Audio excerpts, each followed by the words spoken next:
Wilson Rivers and Alan Reeder. But there's only one reader who's read or heard aloud every draft of this story, my wife Janet, for literally the thousands of pages she's endured, not to mention her tolerance of enforced travel. I thank her with all my love. Lastly, I want to express my affection for my editor, Harvey Ginsberg, who officially retired before I handed him the 1,100-page manuscript. Retired or not, Harvey edited me. I repeat, I don't know India, and The Son of the Circus isn't about India. It is, however, a novel set in India, a story about an Indian but not an Indian, for whom India will always remain an unknown and unknowable country. If I've managed to get the details right, my Indian friends deserve the credit. Those of you familiar with the Willingdon Club in Bombay will recognize the fictional Duckworth Club in this novel, and especially those of you familiar with Lady Willingdon, Lord Willingdon's wife. Lord Willingdon was the founder of the club and the governor of Maharashtra. You will recall that Lady Willingdon suffered from an embarrassing affliction. She was a kleptomaniac. Worse, she stole from the Willingdon Club anything she could get her hands on: cutlery, tennis trophies, snooker balls, you name it, she stole it. And it fell to Lord Willingdon to return to the club those items he could find from his wife's vast treasury of thievery. When I was in Bombay, I was touched by this story, and I wished for Lady Willingdon that she might have suffered a less embarrassing, more dignified vice than kleptomania. With that in mind, I changed her name to Lady Duckworth and made her an exhibitionist. Exhibitionism, at least when you compare it to kleptomania, is relatively charming. For Salman. A Son of the Circus. 1. The Crow on the Ceiling Fan. Blood from Dwarfs. Usually the dwarfs kept bringing him back to the circus and back to India.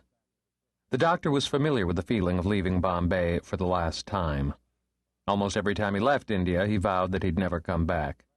Then the years would pass, as a rule not more than 4 or 5, and once again he'd be taking the long flight from Toronto. That he was born in Bombay was not the reason. At least, this was what the doctor claimed.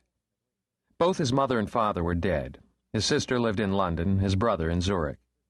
The doctor's wife was Austrian, and their children and grandchildren lived in England and in Canada. None of them wanted to live in India. They rarely visited the country, nor had a single one of them been born there.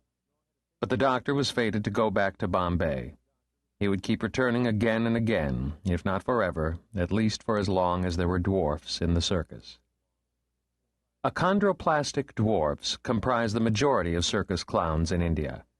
They are the so-called circus midgets, but they're not midgets, they're dwarfs. Achondroplasia is the most common type of short-limbed dwarfism. An achondroplastic dwarf can be born of normal parents, but the dwarf's children have a 50% chance of being dwarfs. This type of dwarfism is most often the result of a rare genetic event, a spontaneous mutation, which then becomes a dominant characteristic in the dwarf's children. No one has discovered a genetic marker for this characteristic, and none of the best minds in genetics are bothering to search for such a marker. Quite possibly, only Dr. Farrokh Daruwalla had the far-fetched idea of finding a genetic marker for this type of dwarfism. By the passion of such a wishful discovery, the doctor was driven to gather samples of dwarf blood. The whimsy of his idea was plain.